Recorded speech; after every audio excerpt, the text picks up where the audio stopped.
planets orbit the sun.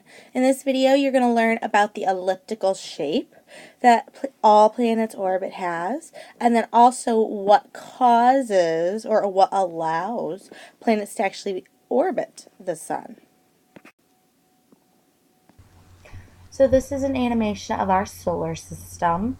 I don't want you to really pay attention to the movement of the planets, but I want you to pay attention to the light or white path of the planet's orbit.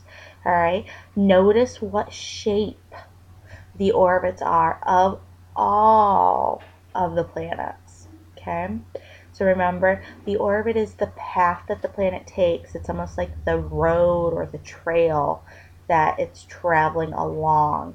But the orbit does not have to do with movement. It just has to do with like distance and the path.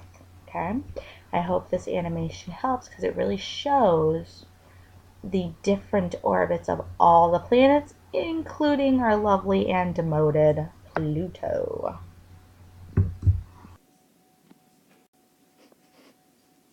So this next thing is going to be about orbiting again, but it's also going to be about gravity in our solar system. Why do planets move in orbits? It's because of the force of gravity.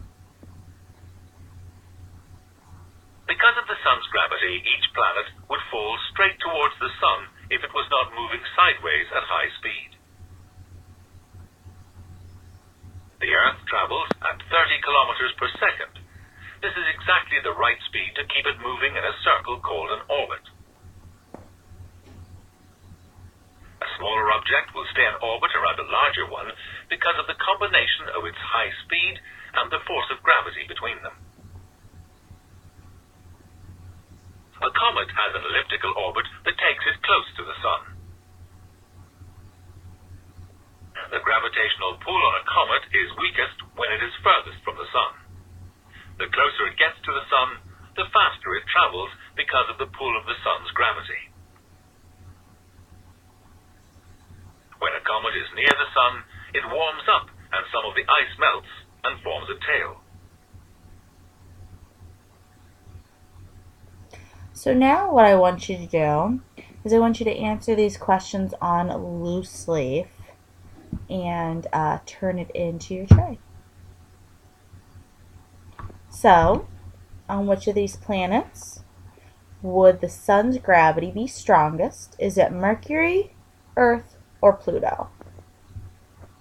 So write the answer, write number 1, and then what letter and what planet you believe. You must write the planet name too. Spelling counts. Question 2. Which of these planets would attract objects towards it most strongly? Is it Mercury, Earth, or Jupiter? So yet again, write number 2 and then what letter and the name of the planet that you think planets would attract objects towards it the most strongly. So which of the planets? Okay, so these were the objectives, and what you hopefully learned was to understand how the movement of planets around the sun is related to gravitational forces. So gravity is the force of attraction between objects. The bigger the mass of an object, the bigger its force of gravity, which you should have learned after reading Solar System 2.0. The sun has a very large mass, so exerts a large pull of gravity on everything in the solar system. The sun's gravity holds the planets in orbit around it. And planets do not fall towards the sun because they are moving sideways at high speeds. And I hope this helps you understand why planets are able to follow their orbit around the sun.